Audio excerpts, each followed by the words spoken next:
The idea for the hugging stations began at the beginning of the pandemic, when it was evident that many seniors and people in facilities were isolated from their loved ones.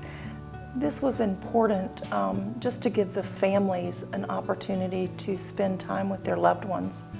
Most of the facilities have shut down, and families just have not had opportunity to be face-to-face or to hold their hands or to have anything to do with their loved ones. When they're used to seeing their family, sometimes, you know, 2 and 3 times a week, it makes a very big impact on them when that's gone, and it causes decline. I believe that having the hugging station has had a long-term effect on my residents, because they, like I said, got to touch their loved ones got to touch them, they got to see them for the first time in a long time. They wanted to reassure them that they hadn't forgotten them and that they weren't alone. And to watch them joke and cut up and smile again was pretty amazing. Some of them had not seen their loved ones since March, and this was just heart-wrenching for them to be able to see their loved one and just to touch them. The need that we saw there from the video that was on Facebook just kind of tugged at your heartstrings, and it was like, this is so easy to do.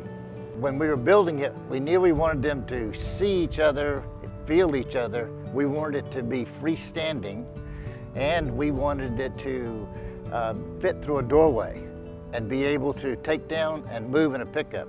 We built it with a little thinner shower curtain so that the families could have that feeling of touch without feeling like there's something plastic between them. And we made these slits a little bit longer for persons in wheelchairs, or a little bit taller for persons like me. We actually used it at a place and then made the rest of them.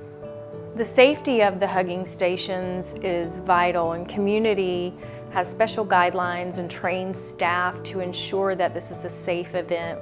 That was why it was important that we were there to man, community hospice, to man the stations, to ensure that the family members understood the importance of not going through the slots, keeping their gloves on, making sure their mask was on, no skin-to-skin contact whatsoever. There are strict guidelines and PPE in place, and sanitation and distancing and disinfecting. The way that they developed it, the way they disinfected it between each family and loved one was just amazing. It's not just a piece of plastic and doesn't go unmonitored. It's very important that it's watched and policed. I hate to use that word, but to ensure the safety of our most vulnerable populations.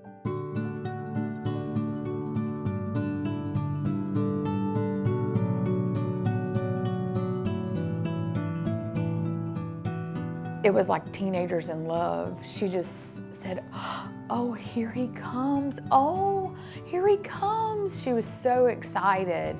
And to just hear that in her voice, and to know that they had been together for 50 years. So this really was their last time to see each other and to hold each other and to touch each other. He was not even to the station. He was like, "Hey baby, I love you." And I was like, oh gosh. A lot of us were standing around in tears because it was just so powerful.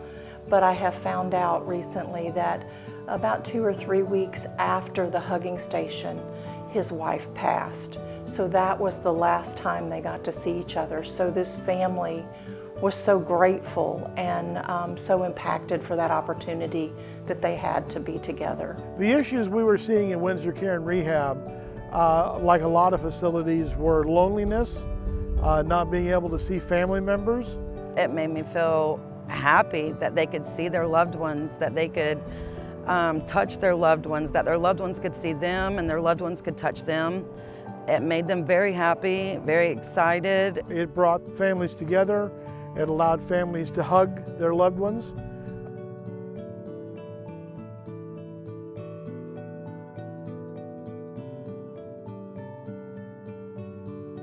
Their faces, their smiles, their tears, our tears, it was just an incredible impact.